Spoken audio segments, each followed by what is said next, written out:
Why is it so hard to talk to the one that you love the most? Most couples spend the majority of their time talking around the problems, beating around the bush, and never feeling heard or safe enough to truly open up. But there's a reason why. Actually, there's a biblical reason why.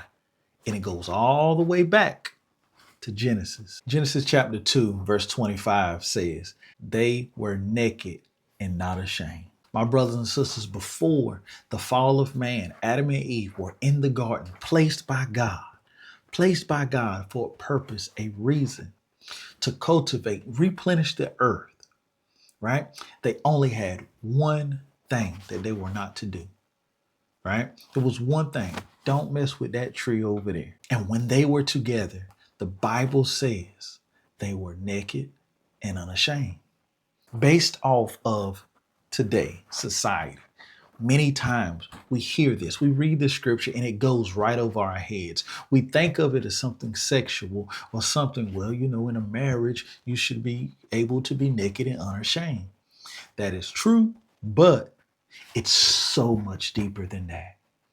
The reality is, in a marriage, in a God ordained biblical picture of a marriage, we are to be naked. We should be able to be uncovered. We should be able to be vulnerable. We should be able to be open, and all our insecurities and deficiencies be safe.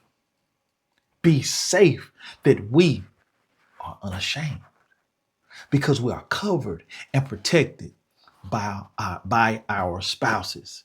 As man, it is our responsibility to shelter, to cover the weaker vessel, our love, our wives.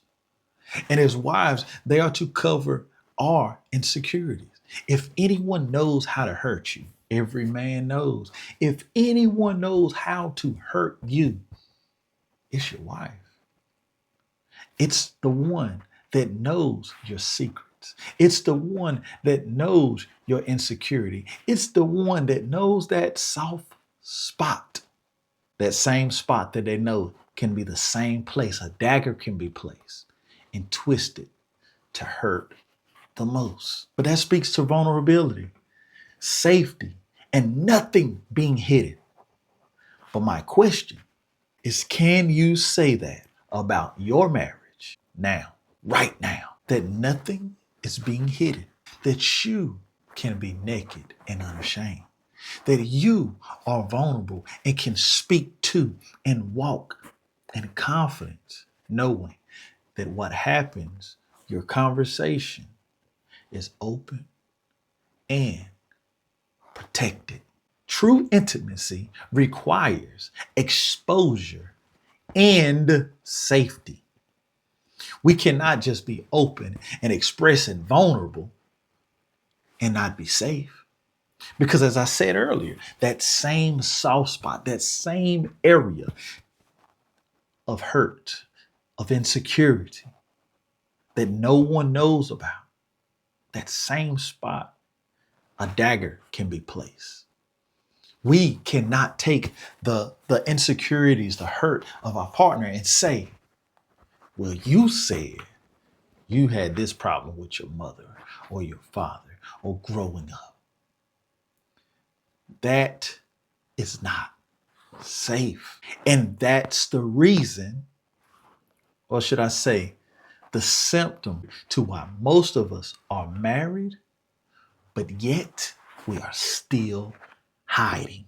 As man, we are taught to protect. We are taught to provide. We are taught to be there for everyone, but we are not taught to open up. On the contrary, we're actually taught to suck it up, to hold it in, to stay covered, stay protected, ball it up, turn it into muscle. But that is one of the most unhealthy things that we can do. Now, I'm not going to sit here and tell you, hey, expose, tell everything, emotionally break yourself down in front of your wife. Because guess what? In some places, you can't.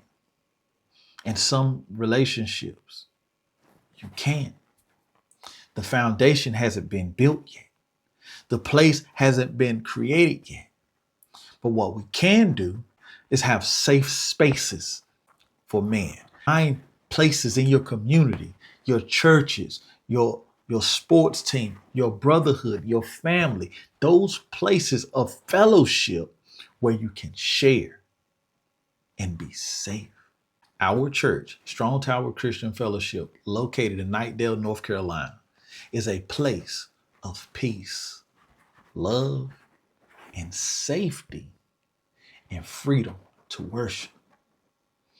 It is a reflection of what Scripture says a relationship, a fellowship is to be a place of peace, a place of love, a place of safety and freedom to share, a freedom to worship. Can you say that about your marriage? There is a reasoning why this problem even exists. Because in Genesis chapter 2, verse 25, we see that they were naked and unashamed. But why? Now do we have a society? Why is it an epidemic in marriages around the world that there is no vulnerability, there is no openness, there is no safety to open up and share? I tell you why. If we go to Genesis chapter 3, we see the fall of man occurred where the enemy stepped in, the serpent, that snake, that sly devil came in, beguiled Eve, made her focus on her lack, made her focus on the access in her mind, what she didn't have, while having abundance all around her. She was led away by her own lust for wisdom to be like God and walked past all the abundance, all the trees of all the fruit that she could eat to go to the center of the garden of that which she could not have, or she was told she shouldn't partake. But she did it because of the lust. This is when sin first took its step in man, but it didn't become a curse until she shared that same fruit. And think about it like this. As she ate the fruit, she said she saw that it was good to eat. She ate it.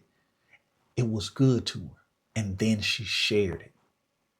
She evangelized for the enemy, but she shared it with her husband. And then it says in Genesis chapter 3, verse 7, and the eyes of them both were open, and they knew that they were naked, and they sewed fig leaves together and made themselves aprons. Many times the scripture is looked at, oh, the glory of God fell off of them, right? And they now could see physically that they were naked. There's a deeper understanding here. We see that they recognized they were naked. They recognized their vulnerability. They recognized their nakedness, their imperfection, their secrets, and then began to sew together aprons to cover themselves. There was no one else there. It was just them. But the husband and the wife, Adam and Eve, sewed clothes to cover themselves from each other. They became ashamed. Sin stepped in and shame began to cover them. The Bible says their eyes were open, but actually their eyes were covered with scales.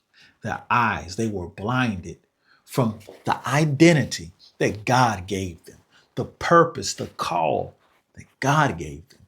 And now they were walking in a place of shame. My brothers and sisters, as we see here, they cover themselves. And this is the scariest part of it all. When they heard God walking in the midst of the garden, they even hid from him.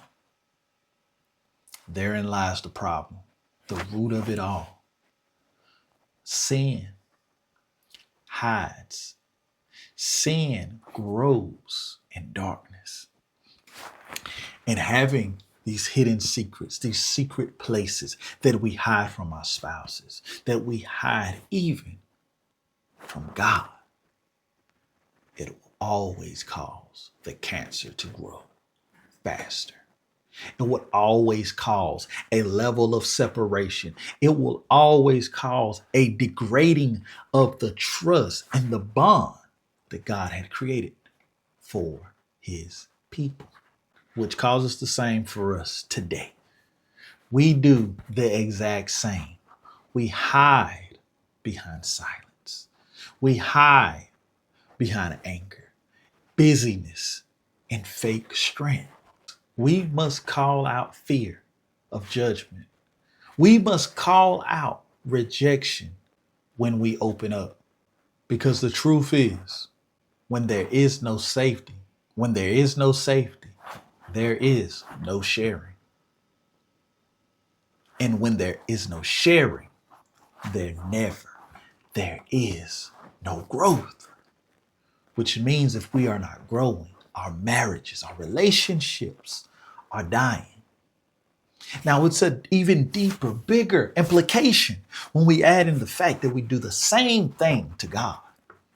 Not only destroying our relationship, our marriages, we are actually destroying our relationship, our walk with God by hiding our soft spots, by hiding our pain points, by hiding our insecurities.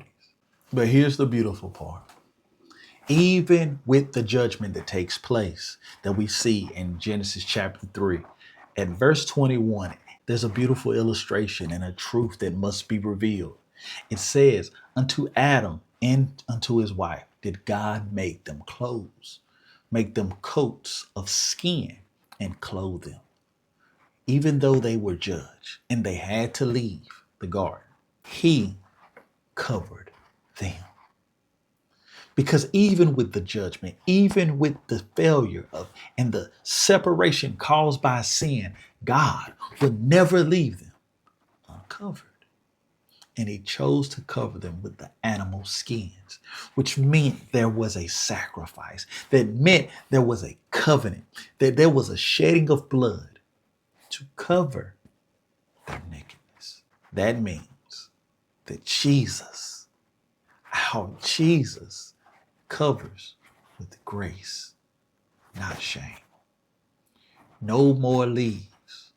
We get to be covered by him, by his presence. And I want to tell you, my brothers and my sisters, no matter where your marriage is right now, the fact that you're watching this proves that you know that there's a problem with communication. You know that there is an issue. You are not too far gone. You just need to realign the way you cover and connect. Brother, your wife cannot read your mind, and she cannot heal what you hide. My sister, your husband cannot read your mind, and he cannot heal what you hide. We must cover one another, protect one another, communicate with each other. That's why I created the 5-day Reignite Your Marriage Challenge. If your communication is off, if it feels like you're more like roommates, if the love's there, but it seems to be buried under years and years of pain, this challenge is your reset. It's only $97 and you will discover what's causing you to disconnect, how to rebuild emotional safety, and you will get a step-by-step framework for passion, purpose, and for peace. My brothers and sisters, will you accept the 5-day challenge? Now, if you're not sure that it's the right time for you, feel free to comment below with the word reset. I will personally walk with you. A quick clarity call. No pitch, no pressure. Just a brother helping a brother This just might be the most important moment in your marriage. You have hidden long enough. You've been strong long enough. It's time. It's time to rebuild, and you don't have to do it alone. Let's start with the challenge. Let's get real. Let's reignite what God put together. Till next time, be encouraged, be blessed. All links are in the comment section and in the description. Don't allow silence to destroy your marriage.